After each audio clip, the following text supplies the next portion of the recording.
The text came through at 6:47 on a Thursday evening while I was standing in front of the bathroom mirror in my hotel room, fastening the second button of my good blouse. The one I'd set aside months ago, thinking it was right for a rehearsal dinner in a city like Savannah. Tonight's a little complicated. Stephanie's family has a thing planned. Might be better if you just rest. Dinner tomorrow after the ceremony. I read it twice. Then, a third time, the way you reread something when you understand the words but your mind refuses to assemble them into meaning. Might be better if you just rest.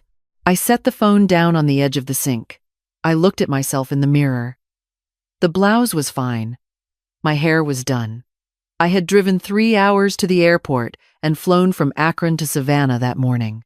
I had the handmade quilt folded in its cloth bag sitting on the bed behind me, the one I had spent 11 months piecing together from fabric that stretched back 4 generations. My grandmother's apron, my mother's Sunday dress, a scrap of the curtain from the house where Daniel was born. I had also brought an envelope. Inside it, a check for $8,000. Money I had saved by not replacing the water heater until it finally gave out in February. Money that had been sitting in a savings account labeled Daniel Wedding since the day he told me he'd proposed. I picked up the phone again. Read the message one more time. Then I sat down on the edge of the bed, very slowly, the way you sit when your knees have gone uncertain, and I put my hands in my lap, and I breathed. The room smelled of old wood and something floral, the kind of air that cities near water carry. Through the window, the lights of River Street were beginning to flicker on. Pretty, warm, the sort of evening that belongs to celebrations. I did not go down to dinner. Daniel was 43 years old. He had been married once before, to a woman named Renee, and from that marriage, Renee had remarried and moved to Portland. Tyler lived in the dorms and came to me on holidays, always with his hair slightly too long and his laugh slightly too loud. And I loved him the way you love the people who remind you that some things survived the hard years. When Daniel told me about Stephanie, I was standing in my kitchen making soup. He called on a Sunday, which was unusual, because Daniel rarely called anymore. He mostly texted, and even those had grown short over the years. Fine, busy, talk soon.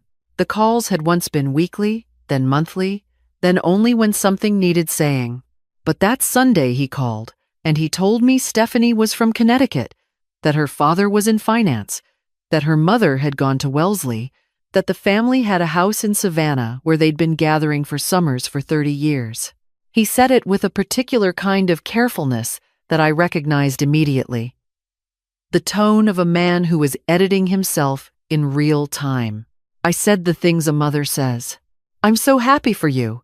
I can't wait to meet her. You sound good, Daniel." He did sound good. Lighter even. I told myself that was enough. The first time I met Stephanie was at Christmas, in Savannah, at the family home on Bull Street. A tall, beautiful house with black shutters and a jasmine vine along the porch railing.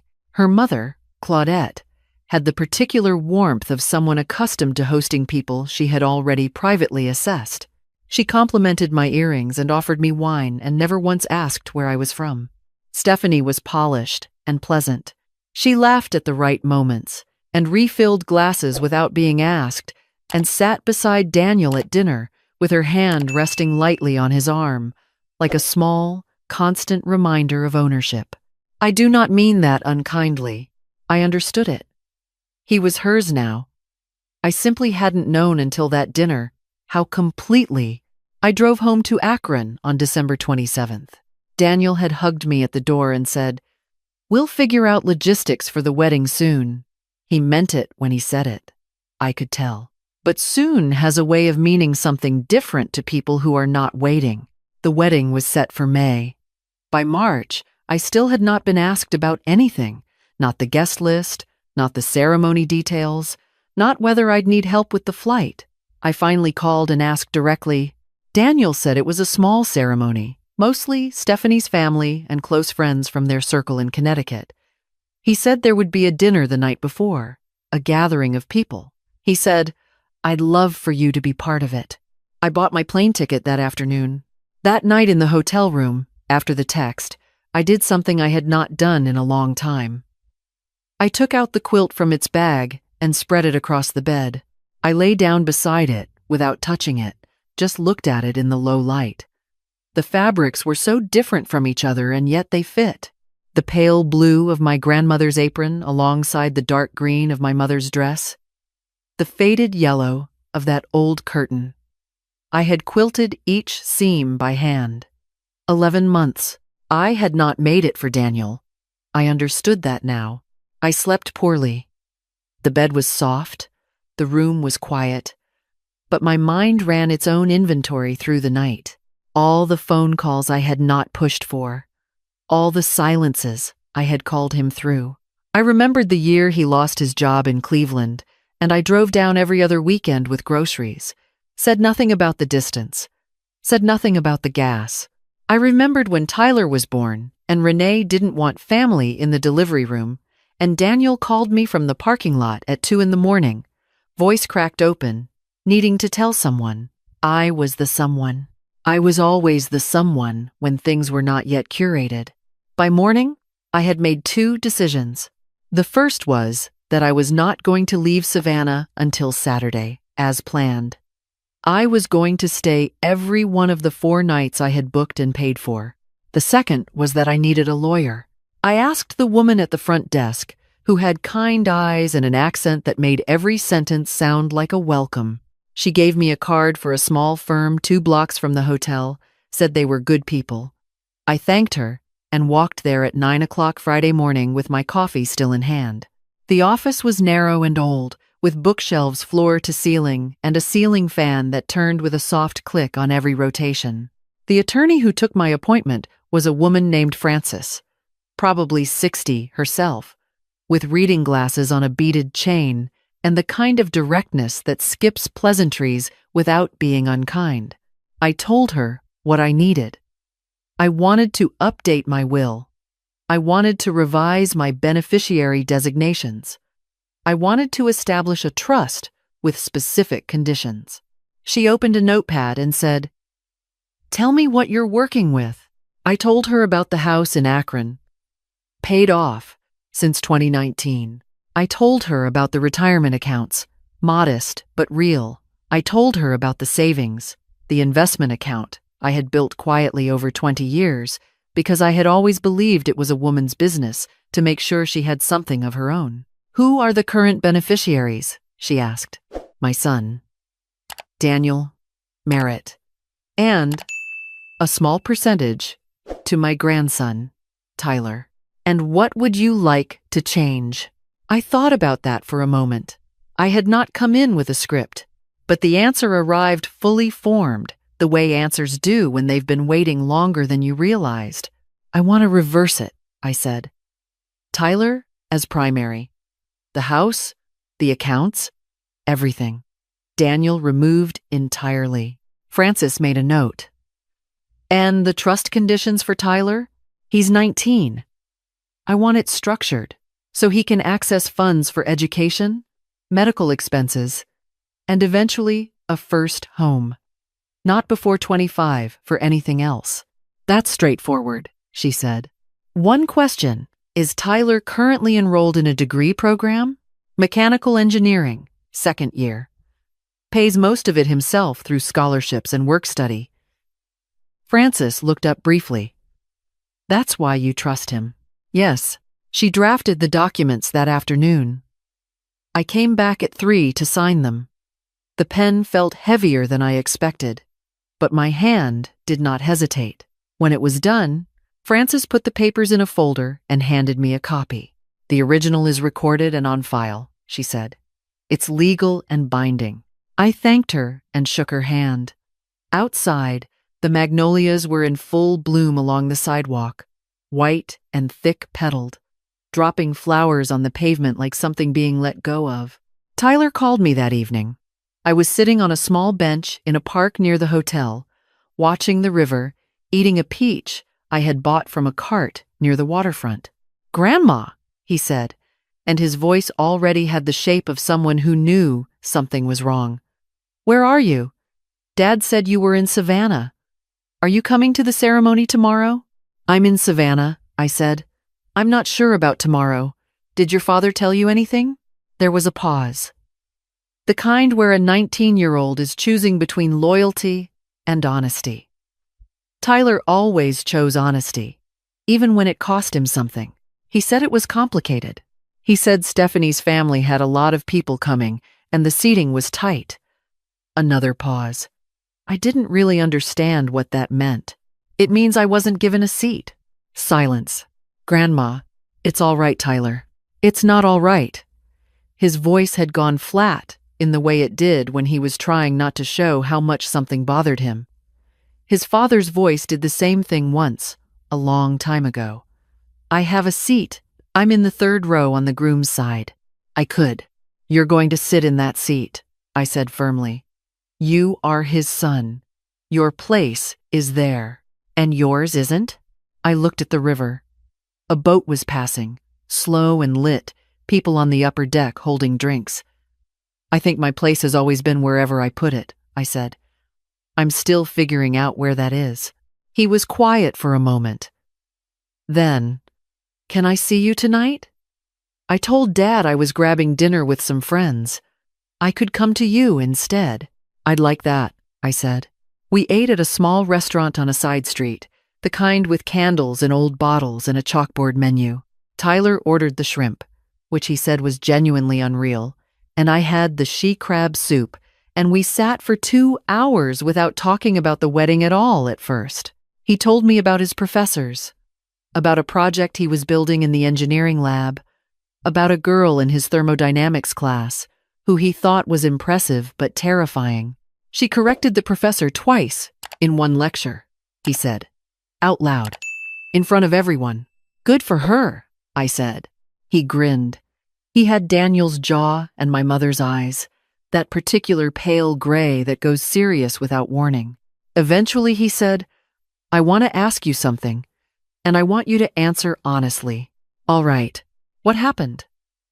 "Between you and Dad. Not just this week. Over the years." I set down my spoon. It was a fair question, and it deserved a real answer. Tyler was not a child asking to make sense of something too big for him. He was a young man who had watched both sides of his father's life and was trying to understand the map. "Your father grew away from where he came from," I said. "Not all at once. Gradually. He went to college and met people who lived differently. He started to care about fitting in with them more than he cared about holding on to what he had before. That's not unusual, but somewhere in that process, he started to feel that I was evidence of something he didn't want to be associated with anymore." Tyler frowned. "Because you're a bookkeeper from Akron?" "Because I'm a bookkeeper from Akron," I agreed. "I still have the same kitchen curtains I had when he was in high school.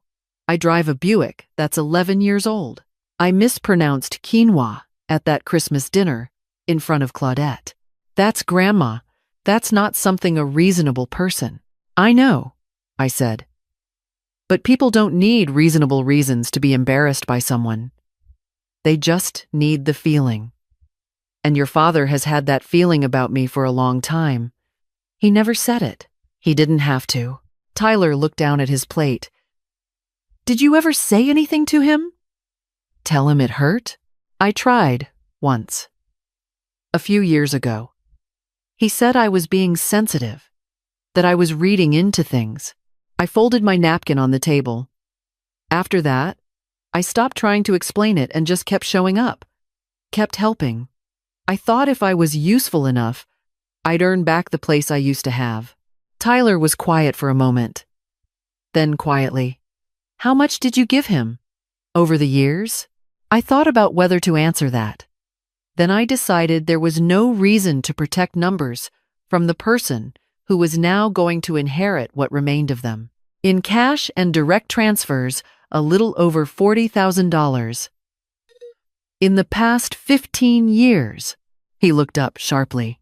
"Not including flights to visit," I said. Not including Tyler's winter coats every year until you were 17.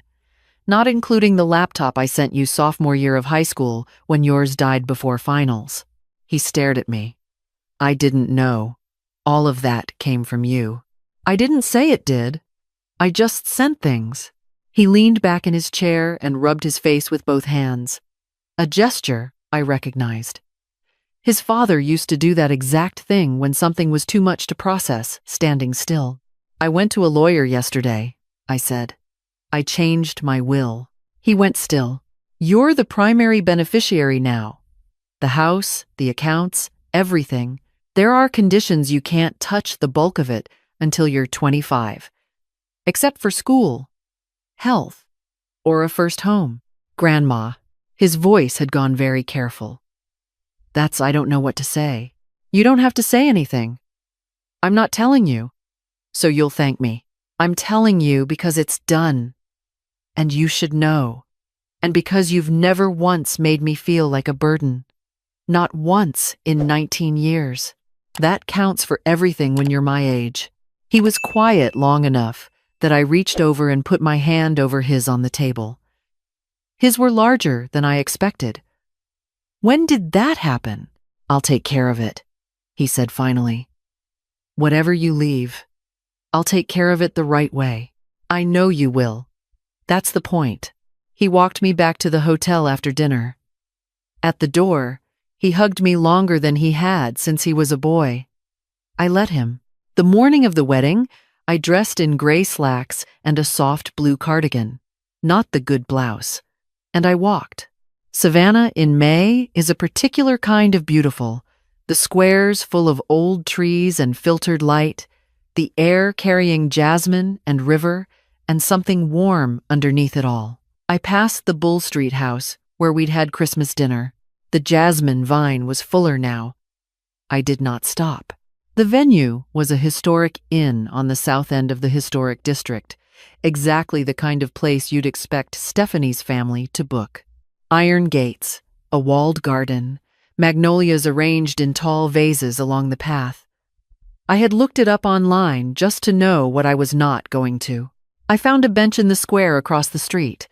A good bench, shaded, with a view of the gate. I had the quilt with me, still in its cloth bag, because I hadn't decided what to do with it yet. Guests arrived in pale linens and summer dresses. Stephanie's mother, in pale yellow, composed, directing something near the entrance. A string quartet warming up somewhere behind the garden wall. Notes drifting over the iron gate like smoke. Daniel arrived in a black car with the best man. He looked good. He was always a handsome man when he put effort in. And today, he had. Dark suit, no tie, boutonniere of white magnolia. He was laughing at something as he stepped out, his hand raised in a casual wave at someone near the door. He did not look across the street. I watched without expecting anything, without needing anything. Just a woman on a bench on a Saturday morning, watching a life she had helped build carry on without her. The ceremony took 24 minutes. I know, because I counted the clouds. 3 passed while the vows were being exchanged, white and unhurried against the blue. When the applause came, I stood, smoothed my cardigan, and picked up the cloth bag. I walked 2 squares over and sat at a different bench, one I'd found the day before near a fountain where pigeons gathered, and a man sold lemonade from a cart. I bought a cup. I sat with the quilt bag on my lap. Then I opened the bag and took out the quilt for the last time.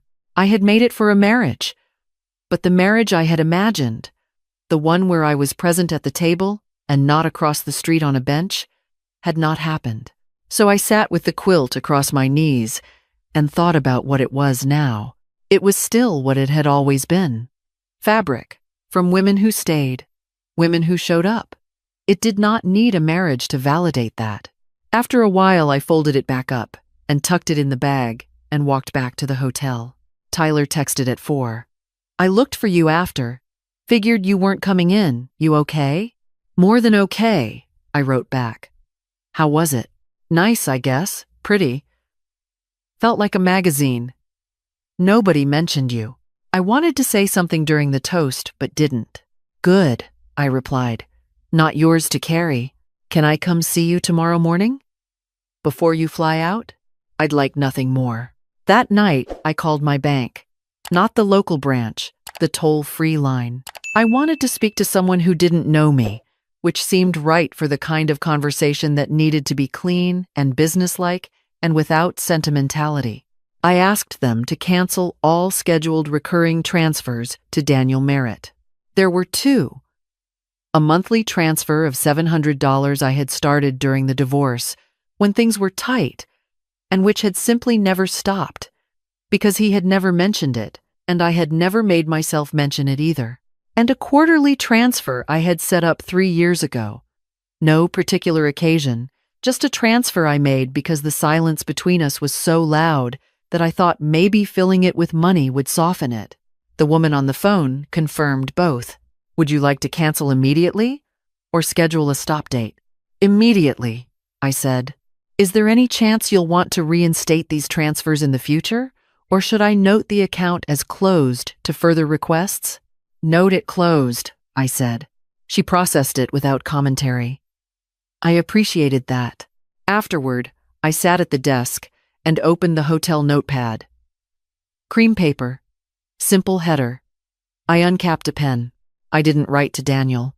I had thought about it the way I'd thought about it that first night in the hotel, but in the end, I understood that the letter I had composed in my mind over 48 hours was not for him.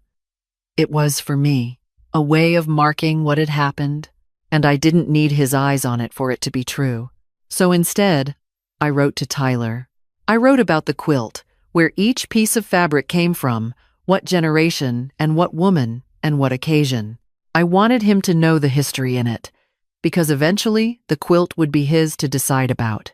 I wrote about his grandfather, my husband, Robert, who had died when Daniel was 34 and Tyler was just 6, and who had been the kind of man who fixed other people's porches on Saturdays without mentioning it. I wrote about Akron, about the house, about the garden where the tomatoes come up every August, whether I do anything to encourage them or not. I wrote about what I hoped for him, not that he would be successful in any particular way, not that he would marry the right person or land the right job or live in the right city, just that he would be honest, with himself and with the people who depended on him. Honesty is the thing that costs the most and the thing most worth keeping, I wrote. Don't let convenience talk you out of it. I stayed quiet too long because it was easier than speaking. Don't do what I did. I signed it. With everything, Grandma. I folded it and put it in my bag to give him in the morning. Tyler was waiting outside the hotel at 8 with 2 cups of coffee and his too long hair and a look on his face that was older than 19 by about 15 years. We walked to the riverfront and found a spot on the railing and drank our coffee and watched the boats. Did you talk to your dad last night? I asked. He texted to say the dinner was great. I said, yeah, it looked nice from the photos. He paused. He asked what I meant. I said I'd seen pictures online. He didn't respond. You don't need to fight my battle, Tyler. I know. He looked at the water. But I think I'm going to pull back a little from him. Not cut him off. I'm not. I don't want to do what he did to you. But I'm going to stop pretending it's fine. Stop being the good sport about everything. That sounds reasonable. I've been covering for him for a long time, telling myself he's just stressed or busy or going through something. But yesterday, watching him at that wedding, laughing and posing for pictures, and knowing you were somewhere in this city that you had flown to for him, he shook his head. I can't make that make sense. I handed him the letter from my bag. He looked at the envelope. Don't read it now, I said. Save it. He tucked it inside his jacket, carefully, like something that might need protecting. We walked a little after that, past the squares, past the bookshop with the wooden sign, past a woman walking a dog the size of a small couch. At one point, Tyler took my arm at a curb the way people take the arm of someone older, and I let him, though I didn't need it. At the airport, he carried my bag to the door. Text me when you land, he said. I will. He hugged me And this time, I held on for an extra second. There are moments that want to be documented and moments that just want to be felt. That one was for feeling. The flight home was smooth. I read half a novel I'd been carrying around for weeks without opening. I ordered tomato juice and watched the clouds for a while and didn't think about anything specific, just let the thinking rest. The Akron airport was gray and quiet. My car was where I'd left it in long-term parking, needing a jump because I had apparently left the interior light on, which would have embarrassed me a week ago but which I found only mildly funny now. A man with a jumper cable helped me without being asked, waved off my thanks, and drove away. People do that, quietly, all the time. You just have to be still enough to see it. My house looked exactly as I'd left it. The ceramic pot on the porch, the welcome mat that was no longer particularly welcoming but had been Robert's choice, and so I kept it. Inside, the same kitchen curtains, the same Buick in the driveway, the same 11-year-old familiar smell of home. I set the quilt on the kitchen table, still in its bag. I made tea. Real tea. From the canister on the shelf, not the paper sleeve from a hotel bathroom. I sat in the chair by the window that looks out over the backyard, where the tomatoes were already staking their claim on June. I thought about Daniel. Not with bitterness, not with the heavy, waterlogged feeling that had sat in my chest for so many years, the weight of waiting to be included, to be enough, to be seen as something other than an obligation inherited from a version of himself he'd rather forget. I thought about the boy who had once, at age 8, made me a birthday card out of a paper bag and crayons, because he had forgotten and had nothing else. Inside, he had drawn a picture of our house with 2 figures out front and printed in enormous letters, "You are my best mom." He had been genuine then. I believed that. And I believed that whatever closed off in him over the years was not hatred. It was smaller and sadder than hatred. It was discomfort. The particular discomfort of a person who has outrun their own origins and cannot figure out what to do with the evidence. I was the evidence. I couldn't change that. I couldn't make myself fit the frame he'd built. And I had spent too many years trying. Now I was done trying. Not done loving him. Love doesn't seem to have an off switch, which is its own particular inconvenience. But done waiting. Done sending money into silence. Done packing pieces of my heart into cloth bags and carrying them on airplanes to people who received them with the expression of someone receiving mail they hadn't requested. That night I took the quilt out of its bag and put it on my bed. It looked right there, the pale blue of my grandmother's apron, the green of my mother's dress, the faded yellow of the curtains from the house where Daniel was born. It was mine now. It had always been mine. In the weeks after I came home, I went through the house the way you do when you've come back from somewhere that clarified your thinking. Not to purge. Not to mourn, just to know what was there and decide what it was for. I gave away things I had held on to out of habit. Books I wasn't going to read again. A second set of dishes. A lamp that had never been in the right room. I kept the things that mattered. Robert's reading chair. The photo of Tyler at his high school graduation, squinting into the sun. A card my mother had sent me the year I turned 40 that said only, "You have always been exactly enough." Daniel called in June. Once.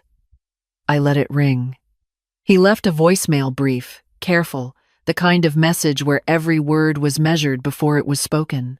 He said he hoped I was well. He said he supposed he owed me an explanation. He said things had been complicated. I listened to it twice. Then I set the phone down and went out to check on the tomatoes. Tyler visited in July.